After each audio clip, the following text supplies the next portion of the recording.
Today, I'm very glad to be here to share my and my colleagues' works. Today, I'm going to talk about our recent works of visual learning and reasoning in Earth observation. Okay, here is a simple roadmap of my presentation today. It is consistent of two parts. In the first session, I would like to introduce the basic information about the theme of my presentation today, perception tasks and reasoning tasks in Earth observation. Okay, let's continue. Yeah. Regarding background, at the beginning, I would like to clarify two conceptions, perception versus reasoning. And for I define perception tasks in remote sensing or Earth observation as what I get is what I see. Basically, we would like to make computers understand what we and human beings see from the remote sensing images. And from these examples, and you can see, basically, we would like to figure out the semantic meaning of each pixel in the images. And perception tasks mainly involve mainstream viewing tasks in Earth observation. For example, land cover classification, change detection, object detection, semantic segmentation, and so on. This is what I mean by perception tasks. And regarding reasoning tasks, after you see an image, you have to think about it and even imagine. Then you can get what you want to know. I know it's not straightforward to understand, so I give a couple of examples. Okay, for example, in this case, given two images, two still images, what we can see is a lot of people standing in the street, right? But sometimes we would like to know more. For example, we want to know the story behind pixels. Yeah, we want to know, for example, what's going on down there. But from these two still images, it's hard to see because there are a lot of possibilities. But with the temporal content, we can know more. For example, in the left video, what we can see basically everybody stands still in the street, and also we can see something like light sticks, and it seems that there's a stage in front of people. So we can guess, okay, it's probably a music festival or the outdoor concert. And then in the right video, all people are well organized and work towards a certain direction, right? If we have a closer look at the video and we can see something like a placard had by the people. Now, okay, we can read about, okay, it's probably a well organized protest activity. Okay, and another example here, given two images captured in 2013 and 2019. The question is what happened in the meantime? For example, what happened in 2015? It's not something difficult for us, for human beings to imagine what happened, but for computers, can we train a model to do so? And another example here, given a remote sensing image, I do believe that we can train a powerful network to segmental buildings, right? To train a powerful network to perform semantic segmentation or binary semantic segmentation like building interaction. And I do believe that we can get a satisfactory result. And you can find a lot of papers in this direction in the community. And it seems that everything is perfect. But when I would like to know more detailed information, when I would like to retrieve more detailed information from the image, and it will find existing networks sometimes don't work. All right, for example, I would like to know buildings with yards. And it will find, okay, most semantic segmentation network cannot do that for us because of two reasons. First, we cannot communicate with the model we trained. Yeah, of course we can design a powerful network with some modern techniques, for example, self-attention and others. And we have a lot of labeled data, and we can use the data to train the model. But after that, we find, okay, we cannot communicate with the model we trained. It's so funny, but this is true for most existing semantic segmentation networks. And the second, and this task actually requires a model that is able to not only identify and localize objects, but also read about relationships between objects. And in this case, we need a model that is able to know what is the building, what is the yard, and more importantly, it needs to know the relationship between them. That is the width in this case. Building with yard, not building next to yard, not building surrounded by yard. This is the challenge. Now we know what is the perception task and what is the reasoning task. Next time, I'm going to talk about this question. Where are we standing now? Yeah, sorry for the typo, where. Where are we standing now? And the conclusion first, I personally think for most perception tasks, they are not that challenging before because of the development of deep learning techniques. And I can give two examples to support my view of point. And the first one is about semantic segmentation. And this image shows the leaderboard of the ISPRS Wahingan dataset. Here I marked two models, SVL3 model, and this one, and HUSTW5 model. And for SVL3 model, this is a traditional machine learning model for semantic segmentation. And the word tradition here, I mean, it is not deep learning model. So usually this kind of method first generate a couple of super pixels in the image by using some over-segmentation algorithms like MinShift and CraftGut. Afterwards, they do feature engineering on the generated super pixels. Afterwards, they use something like SVM and random forest to identify the semantic label for each super pixel in the image. Finally, they get the segmentation mask for the input image. And this is how the traditional method works. And HUSTW5 model is a deep learning model. And if we compare these two models, we can see a significant improvement from deep learning model to deep learning model. And the performance of HUSTW5 model is 91.6%.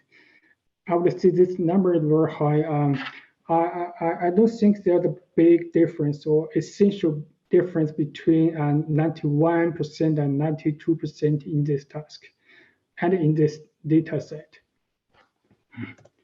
Okay, and the second example is about object detection. And this image shows the leaderboard of the DOTA data set. And the DOTA data set is, as far as I know, the biggest benchmark data set for object detection in remote sensing. And this is the best model on this data set. And the MAP of this model is 83.1%. Obviously, this number is very good. In case you have no idea how good or how bad it is, I can give you the example. For the MS COCO data set, the Microsoft COCO data set, which is the most popular one for object detection in computer vision. and the performance of the best model is around 50%. So 80% of MAP means this model is very good, and I do believe it can be directly used for real-world applications. For overall for perception tasks, I would say I don't mean that perception tasks are not important. Instead, they are super important because they are fundamental tasks in the community. But I would say they're not that challenging before because of the deep learning models. And of course, now we still have some tricky problems in the perception tasks. For example, the domain shift. And how to train a model with limited training samples. But overall, for most perception tasks, I would say, yeah, they're not that challenging anymore. And for reasoning tasks, I think they are challenged. They are still underexplored, and there's big room for future research. And next, I would like to introduce a couple of works that are related to the reasoning topic done by me and my colleagues. Okay, the first one is with request and answer in real-time imagery. Actually, we are super interested in combining real-time imagery and natural language, and we start this project by this task. VQA, video questions answering. Okay, basically, this task is giving a real image and giving a natural language question, and we train or we learn a model that is able to give us an answer for the question and the input image. So in this work, we proposed a self-based curriculum learning based model for the question visual question answering. And we evaluated our method on the RSVQA data set, which was proposed by Professor Davis Tuya, the group. And here I show two examples. The first one is a Sentinel-2 image with a spatial resolution of 10 meters per pixel. And the question is, what is the amount of medium residential buildings? And the answer is between 1 and 10. I would say this case is very challenging because the spatial resolution of the image is very limited. And even for humans, it's hard to count how many buildings, right, present in this image. And this one is a high resolution real-time imagery. And the question is there less rows on the left of the residential building than commercial buildings? And I can see this question is very complicated because if we would like to train model to correctly answer this question, and the model needs to understand what is the residential building, what is the commercial building. Also, it needs to figure out the relationship that is on the left in this case. And this is the attention map indicating what the network thinks when it makes the decision. Recently, we are interested in learning a network that is able to understand the dynamic contact between bitemporal images. So at the moment, we are collecting a data set including bitemporal images, and we design a couple of questions and label some answers and ground truths for the network training. And we hope that we can train a network that is able to give us an answer for the questions about the dynamic contact of bitemporal images. It is still an ongoing project. Okay, and the second work I would like to share today is about temporal reasoning, and we call it imagine missing satellite images.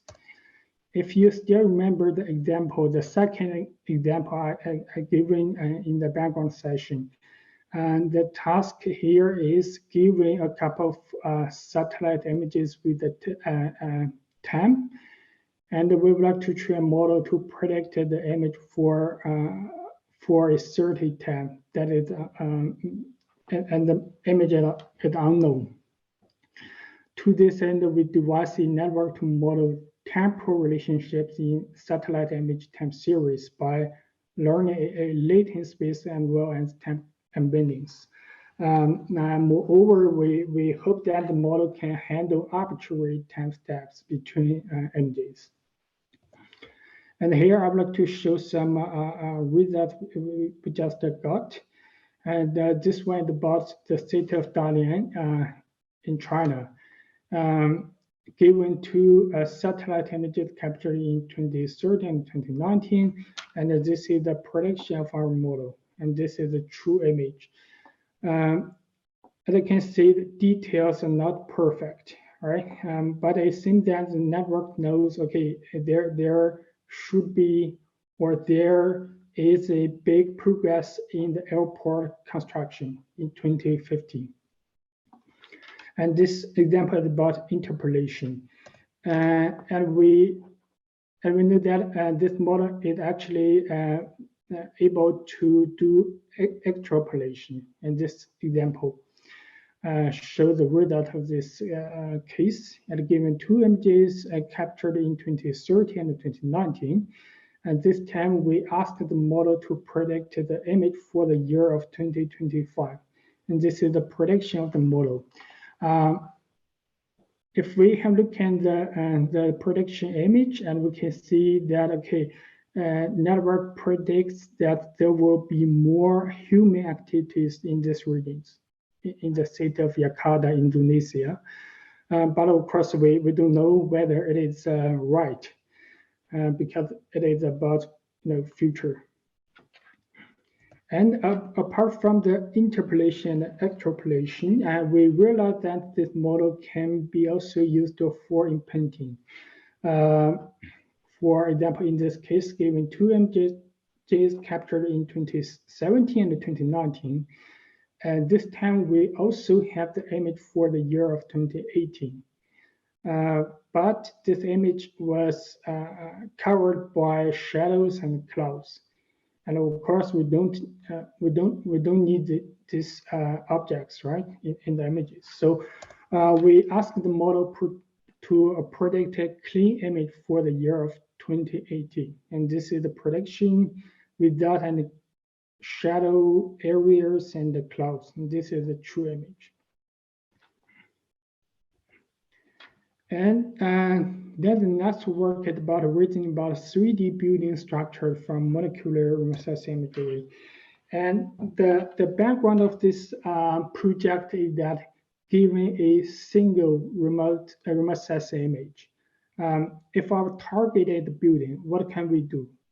And the first thing came into my mind is we can detect all buildings. Of course, it's not something difficult, because we can use some models like fast RCN, ULU family networks, and other SOTA detection networks. And we can segment our buildings, if you like, and we can make use of something like FCN, UNet, SegNet, and mask RCN for instance annotation. But what if I would like to know how tall this building is? In other words, I would like to know the 3D structure of the building. Now the situation becomes a little bit complicated, because the theory of a 3D vision told us it is not possible. Because if you would like to do so, you need at least two images. And one single image is not possible. But our observation is that although we cannot accurately know the building height from a single image, but we can, according to some information, for example, building roof and shadow around the building, and we can roughly estimate the building's 3D structures. So then we think, okay, can we train a model to do so? So we design a framework. More specifically, we modify the mask RCA architecture with a couple of 3D operations, like a 3D anchor and a 3D RPN, region proposal network, which jointly optimizes tasks of localization, segmentation, and height estimation. And each subtask benefits from others. And here I show the results we got. The left one is the output, and the right one is the ground truth. And numbers here indicate building heights. And difference between numbers on the left image and the right image is these numbers mean the prediction building heights, and these numbers mean the ground truth building heights. If we have looked at, for example, this building, and the ground truth is 5.3 meter, and the prediction is 5.5 meter. And for example, this building height is 4.9 meter, and the prediction is 5.1 meter. I also prepared a 3D animation to show the result. If we have looked at this building, it is a little bit higher than that in the ground truth. But overall, I think and the result and the preliminary result is not bad. Okay, this is about the 3D structure inference from single 2D images. And the last story I would like to share today is about multimodal learning in image sensing, especially audiovisual learning.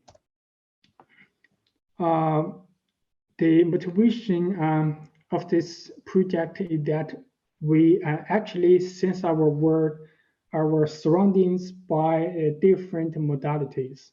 For example, vision by using our eyes and sound by using our ears. Then we think, can we benefit from using more modalities in Earth observation? So we did this project, audiovisual aerial scene understanding. And for the traditional scene understanding, only using image sensing images, it's easily affected by some factors, for example, and different appearances of objects, seasonal changes, and cloud. But we noticed that there should be specific events happening in a certain scene, which could be audible. For instance, train stations in different countries and different cities are quite different in terms of appearance from remote sensing imagery.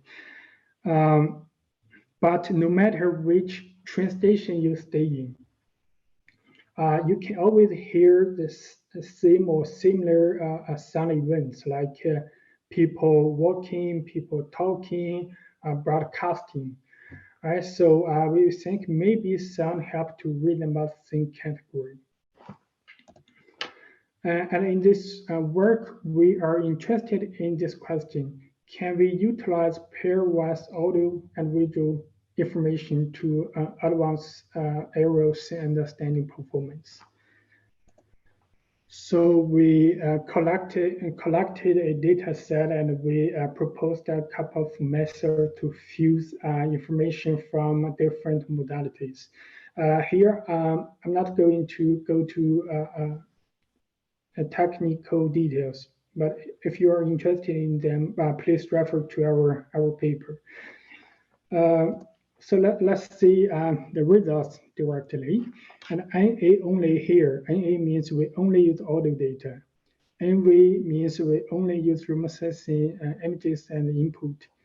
and by combining both modalities, and we can get a better result, which means the geotagged audio data helps for the scene understanding tasks. And we also make use of CAM, class activation mapping technique, to visualize what networks focus on when it makes the decision. And the ground truth for this image is sports lane. And again, the visual model here means the model that the model only using massage images and the input. So the top one prediction of the model is residential. Of course, it is wrong, right? And for the audio-visual model, the top one prediction is the sports lane, which is correct, with 43% confidence. And after this work, actually we think another question. Usually we can imagine, given a modality, and we can imagine another one for it. Okay, for example, when we see a massage image of park, and we can imagine the soundscape for this thing, and vice versa. So by using this property, and we design a network for the self-supervised audiovisual representation learning. The basic idea is that if the sound and image are from the same place, the same thing, the distance between them should be closer. If the sound and the image are from the different places, the distance between them should be further. This is the basic idea of this work. And please note that because this is a self-supervised learning framework, so we don't have any labels for the model training. And after the self-supervised learning, we can get the pre-training models. And we find our pre-training models benefit a lot of downstream tasks. For example, scene classification, audio-visual scene recognition, and semantic segmentation. And we evaluated our model, our pre-training model, a couple of downstream tasks and the data sets. And from these tables, we can see, okay, the result of our work is very good, and it is better than the ImageNet pre-training model, and it is also better than other self-supervised learning algorithms like Tie2Vec, contrastive learning, SimCLR, and MoCo. These two are popular self-supervised learning models in computer vision. Okay, so finally, I would like to end my presentation with a video showing the corresponding remote sensing image and the geotagged audio data.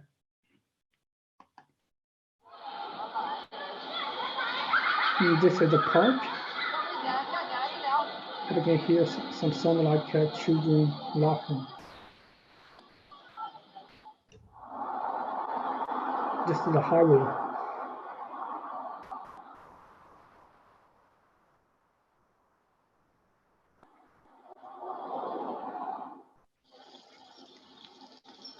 Rural area, and you can hear something like a bird singing.